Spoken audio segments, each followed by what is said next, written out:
வணக்கம்ரே. தன்னுடைய மரணம் நெருங்கிவிட்டது அப்படின்னு தெரிந்து கொண்ட தெலுங்கானாவை சேர்ந்த மருத்துவர் ஒருவர் தன்னுடைய மனைவியுடைய எதிர்காலத்துக்காக செய்த காரியம்தான் தற்போது அனைவரையுமே கண்ணீர் கடலில் ஆழ்த்தியிருக்கு. மனைவியுடைய தேவை மட்டுமல்லாமல் தான் இறந்த பிறகு யாருக்குமே எந்த விதத்திலும் நம்ம சிரமம் கொடுக்கக்கூடாது அப்படின்னு சொல்லி ஒவ்வொரு விஷயமா அவர் பார்த்து பார்த்து செஞ்சு வச்சுருக்காரு. இதெல்லாம் இவர் செஞ்சுருக்காரா அப்படின்னு சொல்லி இது எல்லாமே தெரிஞ்சுக்கிட்ட அவருடைய நண்பர்களும் உறவினர்களும் தற்போது வியப்பில் ஆழ்ந்து போயிருக்காங்க. அது மட்டும் இல்லை, உயிரோடு இருக்கும்போதே மனைவிக்கும் குழந்தைக்குமே ஒன்றும் செய்யாமல் அவர்களை துன்புறுத்தக்கூடிய மனிதர்கள் மத்தியில் இப்படிப்பட்ட ஒரு மனிதரா அப்படின்னு சொல்லி எல்லாருமே ஆச்சரியப்படுறாங்க. அப்படி என்ன தான் இவர் செஞ்சார், நடந்தது என்ன, வாங்க டீட்டெயிலாக பார்க்கலாம். தெலுங்கானா மாநிலம் கம்பம் மாவட்டத்தை சேர்ந்தவர் தான் ஹர்ஷவர்தன். இவர் படிப்பில் எப்போவுமே முதலிடம் தான். கல்லூரியாக இருக்கட்டும், ஸ்கூலாக இருக்கட்டும், எங்கே இவர் எந்த வகுப்பாக இருந்தாலும் சரி அதில் இவர் தான் முதலிடத்தை பிடிப்பார். அப்படியே நல்லா படித்த இவர் ஒரு வழியாக எம்பிபிஎஸ் படித்து முடித்து மருத்துவரும் ஆகிட்டார். இவருக்கு ஆஸ்திரேலியா வேலையை கிடச்சிருச்சு. இப்போ இவருக்கு 34 வயசு இருக்கும்போது ஆஸ்திரேலியா இவர் மருத்துவராக வேலை பார்த்துட்டு இருக்கும்போதே இவருடைய உறவுக்கார பெண்ணான ஹேமா அப்படிங்கிற நபருடன் இவங்களுக்கு திருமணம் நடந்துச்சு.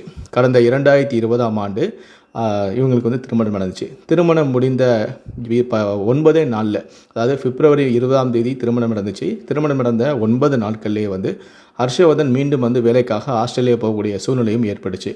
அதனால் தன்னுடைய மனைவியை இந்த தெலுங்கானாலே விட்டுட்டு அவர் மட்டும் தனியாக ஆஸ்திரேலியா போயிருக்காரு. அதுக்கப்புறம் அங்கு சென்ற பிறகு எப்படியாவது தன்னுடைய மனைவியும் ஆஸ்திரேலியாவுக்கு அனுப்பிடணும் அப்படின்னு சொல்லி மனைவிக்காக தீவிரமான முயற்சியிலும் ஈடுபட்டு இருந்திருக்காரு. மனைவியோட விசாவுக்காக அவர் ரொம்ப காத்துக்கிட்டே இருந்திருக்காரு. ஆனால் அதே ஆண்டு, அதாவது பிப்ரவரி மாதம் அவருக்கு திருமணம் நடந்திருக்கு. அதே ஆண்டு அக்டோபர் மாதம் அவருக்கு ஒரு அதிர்ச்சியான சம்பவம் நடந்திருக்கு. அதாவது புது மாப்பிள்ளையாக மனைவி இல்லாமல் ஆஸ்திரேலியாவுக்கு சென்ற ஹர்ஷவர்தனுக்கு மனைவியை எப்படியாவது நம்ம சீக்கிரமாகவே இங்கே அழைச்சிட்டு வரணும் அப்படிங்கிறது தான் மனதில் எண்ணம் ஓடிக்கிட்டே இருந்துச்சு.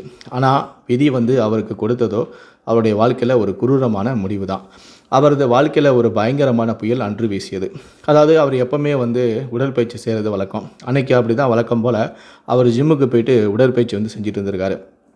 அப்போ திடீர்னு அவர் ரத்த வாந்தி எடுத்திருக்காரு. மருத்துவரான ஹர்ஷவர்தனுக்கு இது ஏதோ தப்பாக இருக்கே, நமக்கே ரத்த வாந்தி எடுத்தோம், சரியில்லையே அப்படின்னு சொல்லிட்டு உடனே என்ன பண்ணியிருக்காருன்னா முழு உடல் பரிசோதனை செஞ்சுருக்காரு. அதில் அவருக்கு அதிர்ச்சிகரமான செய்தி தான் இருந்திருக்கு. அவருக்கு புற்றுநோய், அதாவது நுரையீரல் புற்றுநோய் இருக்குது அப்படிங்கிறது அந்த உடல் பரிசோதனையில் தெரிய வந்திருக்கு. அதுவும் அட்வான்ஸ் ஸ்டேஜில் இருக்குது அப்படிங்கிறதையும் கண்டுபிடிக்கப்பட்டது. மேலும் இவருக்கு அதிர்ச்சியை கொடுத்துருக்கு. அதாவது இன்னும் இவர் கொஞ்ச நாள் தான் உயிரோடு இருப்பார், அதிகபட்சம் ஒரு 2 வருஷம் தான் உயிரோடு இருப்பார் அப்படிங்கிற அந்த மருத்துவ அறிக்கையை பார்த்ததுமே இவருக்கு ரொம்ப ஷாக் ஆயிடுச்சு. ரொம்ப கவலை அடைய ஆரம்பிச்சிட்டாரு. திருமணமாகி 9 நாட்கள் மட்டுமே தான் மனைவியோட வாழ்ந்திருக்காரு. இப்படி 9 நாட்கள்லேயே மனைவியை பிரிந்து வந்த ஹர்ஷவர்தனுக்கு விதி இப்படி ஒரு கொடூரமான விளையாட்டை இப்படி விளையாடும் அப்படின்னு சொல்லி அவர் கனவுல கூட நினச்சி பார்த்துருக்கவே மாட்டார். முதல்ல இது அவருக்கு ரொம்ப கஷ்டத்தை தந்தாலும், நம்ம மனுஷனாக இந்த உலகத்தில் பிறந்துட்டா சாவு எப்படியும் தானே தீரும், மனுஷனாக இருந்தால் அவன் செத்து தான் ஆகணும் அப்படிங்கிற விஷயத்த, இந்த யதார்த்தமான இந்த விஷயத்தை அவர் ஒரு வழியாக ஏற்றுக்கொண்டு மனசையும் தேர்த்திட்டார். அதுக்கப்புறம் இவர் தன்னுடைய பெற்றோர்கிட்டையும் தன்னுடைய மனைவிக்கிட்டையும் இந்த விஷயத்தை தெரியப்படுத்தியிருக்காரு. முதல்ல அவராலே தாங்கிக் கொள்ள முடியல. அவர் தன்னை ஒரு வழியாக தேர்த்தின பிறகு தான் இந்த விஷயத்தை தன்னுடைய பெற்றோர்கள்கிட்டையும் மனைவிக்கிட்டையும் சொல்லியிருக்காரு. இந்த விஷயத்தை கேட்டு அவர்கள் எல்லாமே கதறி எழுதியிருக்காங்க. அதுலேயும் குறிப்பாக அவருடைய மனைவி அவரோட வெறும் 9 நாள் தான் வாழ்ந்திருக்காங்க. இப்படி ஒரு விஷயத்தை சொன்ன உடனே அவங்க, நம்ம வாழ்க்கை இப்படி போயிடுச்சு, நமக்கு இப்படி ஒரு நிலைமையா அப்படின்னு சொல்லி சின்ன வயசுலேயே தன்னுடைய கணவனை இழக்க போகிறேனே, அவரும் சாவு முன்கூட்டியே நமக்கு தெரிஞ்சிருச்சு அப்படின்னு சொல்லி அவங்க கதறி துடிச்சிருக்காங்க. ஒரு வழியாக ஹர்ஷவர்தன் தன்னுடைய மனைவியை தேர்த்திருக்காரு.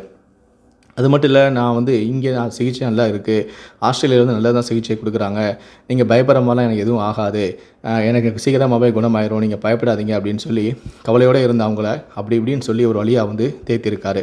அதே சமயத்தில் தான் இறந்து விட்டால் தன்னுடைய இளம் மனைவி நிர்கதி ஆகி விடுவாளோ அப்படின்னு அவர் எண்ணியிருக்காரு. அது மட்டும் இல்லை, அதுக்காக அவளுக்கு தேவையான பொருளாதார உதவிகளை செய்யணும் அப்படின்னு ஒரு முடிவுக்கு வந்திருக்காரு. தான் இறந்த பிறகு அவளுக்கு பண பலன்கள் தேவைப்படும், அதாவது பணம் தேவைகள் அதிகமாக இருக்கும், அதை எப்படி கிடைக்கிறதுக்கு ஏற்பாடு செய்யணுமோ அதெல்லாமே செஞ்சுருக்காரு. அதாவது தான் இறந்த பிறகு இன்சூரன்ஸ் பணம் தன்னுடைய மனைவிக்கு கிடைக்கிற மாதிரி ஒரு பெரிய தொகைக்கு அவர் இன்சூரன்ஸ் பாலிசியும் எடுத்திருக்காரு. இப்படி ஒரு பாலிசி அவர் எடுத்திருக்காரு, அவர் மனைவிக்காக இதை செஞ்சுருக்காரு அப்படிங்கிற விஷயமே அவர் தன்னுடைய மனைவி கிட்ட இந்த விஷயத்தை அவர் சொல்லவே இல்லை. மேக்ஸிமம் நம்ம வந்து ஒரு 2 வருஷம் தான் உயிரோட இருப்போம். அதனால் நம்ம மனைவி கிட்ட இத சொல்ல வேண்டாம் அப்படின்னு அவர் மறைச்சிருக்காரு. அதே சமயத்தில நான் 2 வருஷம் தான் உயிரோட இருப்பேன். அதனால் உனக்கும் ஒரு வாழ்க்கை வேணும் அப்படின்னு சொல்லி மனைவிய வந்து புரிய வச்சு, நான் உனக்கு முன்கூட்டியே விவாகரத்து குடுத்துறேன் அப்படின்னு சொல்லி மனைவிய புரிய வச்சு அவருக்கு விவாகரத்தும் கொடுத்துருக்காரு. நீ சீக்கிரமாவே மறுமணம் செஞ்சுக்கோ அப்படின்னு சொல்லி மனைவிய வந்து வற்புறுத்தியிருக்காரு. ஆனா நீங்க உயிரோட இருக்கிற வரைக்கும் நான் அத செய்யவே மாட்டேன் அப்படின்னு சொல்லி மனைவி வந்து ரொம்ப உறுதியா இருந்திருக்காங்க. தன்னுடைய மனைவிய வந்து அவர் விதவையா பார்க்கற அவ விரும்பல. அதுக்காக தான் முன்கூட்டியே தன்னுடைய மனைவிக்கு தன்னுடைய நிலைமையை எடுத்து சொல்லி அவருக்கு விவாகரத்தும் கொடுத்துருக்காரு. மகன் வந்து இந்த மாதிரி பெற்றோர்கள்கிட்ட வந்து நான் இப்போ இந்த மாதிரி எனக்கு புற்றுநோய் ஏற்பட்டிருக்கு, நான் வந்து சீக்கிரமாக இதாயிருவேன் அப்படின்னு சொல்லும்போது அவருடைய வார்த்தைகளை முதல்ல அவருடைய பெற்றோர்கள் நம்பவே இல்லை. அவங்க பதட்டத்தில் வந்து தன்னோட மகனை எப்படியாவது காப்பாற்றணும் அப்படின்னு தான் அவங்க நினச்சாங்க. மகனை பார்க்கணும் அப்படின்னு அவங்களுக்கு ஒரே ஏக்கமாக இருந்துச்சு. நீ இந்தியாவுக்கு வந்துருப்பா, இந்தியாவிலே நீ வந்து சிகிச்சை எடுத்துக்கப்பா அப்படின்னு சொல்லி எவ்வளோ வற்புறுத்தி கூப்பிட்டாங்க. நீங்கள் இங்கே வாப்பா அப்படின்னு சொல்லி கூப்பிட்டாங்க. ஆனால் அவரோ வந்து இல்லை, இந்தியாவை விட ஆஸ்திரேலியா தான் நல்ல தரமான சிகிச்சை கொடுக்குறாங்க அப்படின்னு சொல்லி நான் இந்தியாவுக்கு வர மறுத்துட்டார். இந்த பெற்றோர்கள்ட்ட வந்து அதனால் அடிக்கடி தினமும் வந்து நம்ம தான் செத்துருவோமே அப்படின்னு சொல்லி தினமும் தன்னுடைய பெற்றோர்கள்கிட்டையும் மனைவிகிட்டையும் நண்பர்கள்கிட்டையும் வீடியோ கால் பேசாத நாளே கிடையாது. தினமும் பேசிக்கிட்டே தான் இருந்தார்.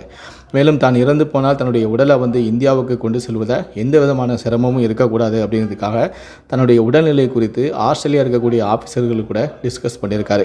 அதுக்கப்புறம் நான் இறந்து போனால் தன்னை அடக்கம் செய்ய தன்னுடைய உடலை வந்து எந்த விதமான பிரச்சனையும் இல்லாமல் உடனே வந்து இந்தியாவுக்கு அனுப்ப வேணும் அப்படின்னு சொல்லி அதுக்கு என்னென்ன ஃபார்மாலிட்டிஸாக இருக்கோ அத்தனை ஃபார்மாலிட்டிஸுமே அவரே வந்து முன்னின்று முடிச்சு வச்சுருக்காரு. 10வது வரைக்கும் விமான கட்டணம் வரைக்கும் எல்லாத்தையுமே வந்து முன்கூட்டி அவர் செலுத்தி வச்சுருக்காரு. அது போக தனக்காக வந்து 3 லட்சம் ரூபாய்க்கு ஒரு சவப்பெட்டியுமே முன்கூட்டியே வந்து வாங்கி வச்சுருக்காரு. தன்னுடைய உறவினர்களுடன் அடிக்கடி வீடியோ காலில் வந்து பேசி வந்தார். கடந்த அக்டோபர் மாதம் 2020ஆம் வருடம் சொந்த ஊருக்கு வந்து ஒரு 15 நாட்கள் தன்னுடைய பெற்றோருடனும் உறவினர்களுடன் வந்து தங்கியிருந்துட்டு மறுபடியும் ஆஸ்திரேலியா போயிருக்காரு. இந்த நிலையில் தான் எதிர்பார்த்தது போலவே ஹர்ஷவர்தனுக்கு யமன் களவாடி செல்லும் தேதியும் வந்தது. அதாவது கடந்த மாதம் 24ஆம் தேதி அவருடைய உடல்நிலை வந்து தீவிரமாக பாதிக்கப்பட்டிருக்கு. இன்னைக்கு இரவே நம்மளுடைய உயிர் பிரிந்து விடும் அப்படிங்கிறது ஹர்ஷவர்தனுக்கு புரிஞ்சிருக்கு. அவருடைய உடல்நிலை வந்து ரொம்பவும் மோசமாக இருக்குது. தான் இன்னும் சில நேரங்கள் மட்டும்தான் உயிரோட இருப்பேன், இறந்து விட போகிறேன் அப்படிங்கிற அறிந்த அவர் ஒரு 2 மணி நேரத்துக்கு முன்பாகவே தன்னுடைய நண்பர்களுக்கு தான் இறக்கப் போவதாக தெரிவிச்சிருக்காரு.